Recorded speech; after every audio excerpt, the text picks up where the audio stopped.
People say time heals everything. I used to believe that too.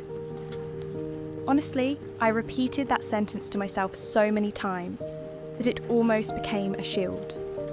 A way to survive, a way to keep moving. Because when people ask if you're okay after losing someone, they don't really want the truth. They want something simple, something clean, something easy to say, like, yeah, I'm better now. But the truth? Time didn't heal me. It only taught me how to hide the pain better. Behind work, behind routine, behind forced smiles, behind busy days that left no room for silence. Because silence was dangerous. Silence was where memory lived, and memory always brought her back. My grandmother, my grandma, her voice, her hands, the smell of coffee in the morning, the warm kitchen light before sunrise, the soft way she said my name. I spent years pretending I had moved on. Years convincing myself that staying away from the old house was strength. But grief has a strange way of calling you back. And on that rainy night, it did. I still remember the sound before I remember the door.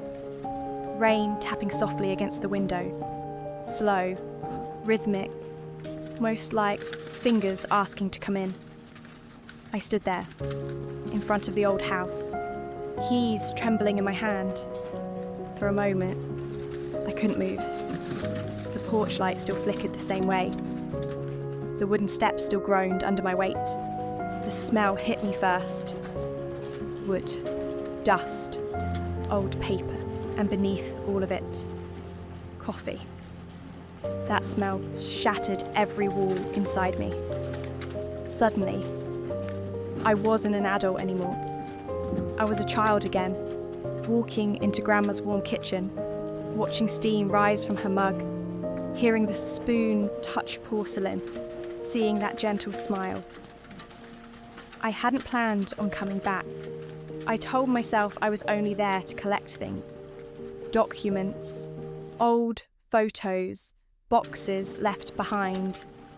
But deep down, I knew. I came back because I was tired of running. I stepped inside. The house was silent, but not empty.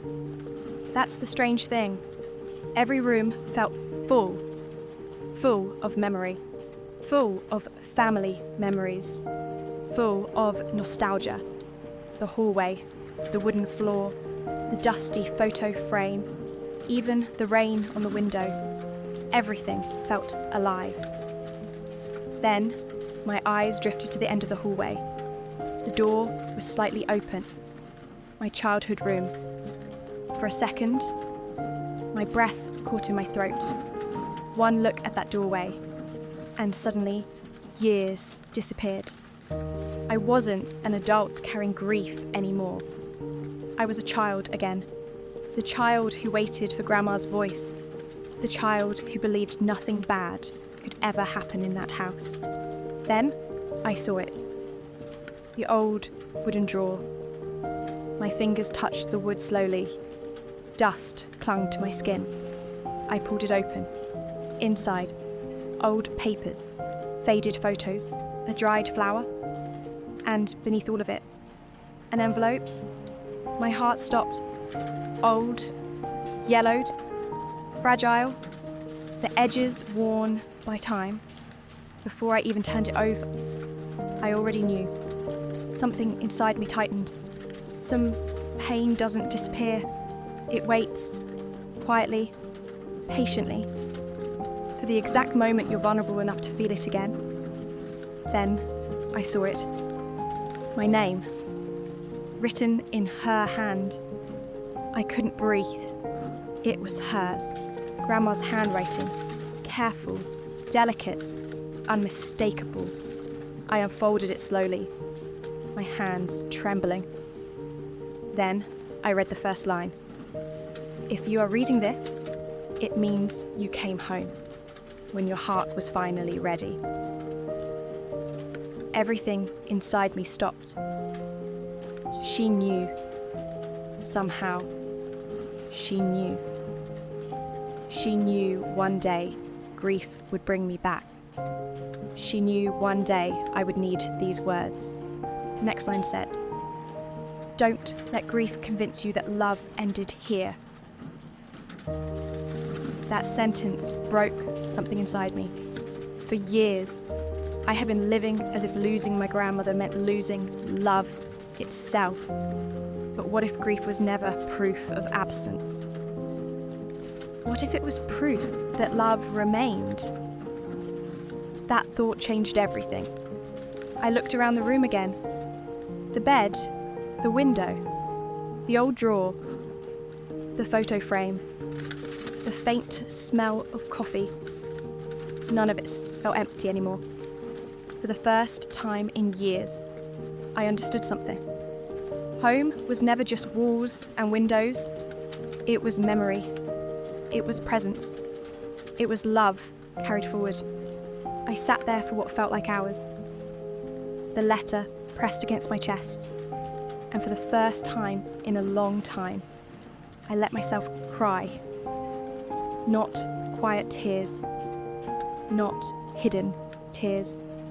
I mean, the kind of crying that shakes your whole chest. The kind that releases years of silence. Because healing does not mean forgetting.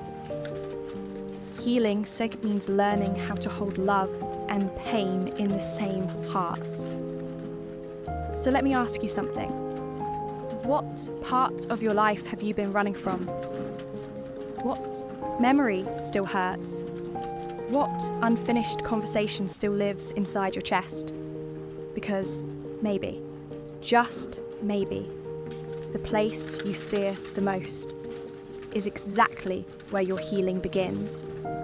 And if this story touched something inside you, subscribe to the channel and turn on notifications, because the next story might be the one that changes your life too.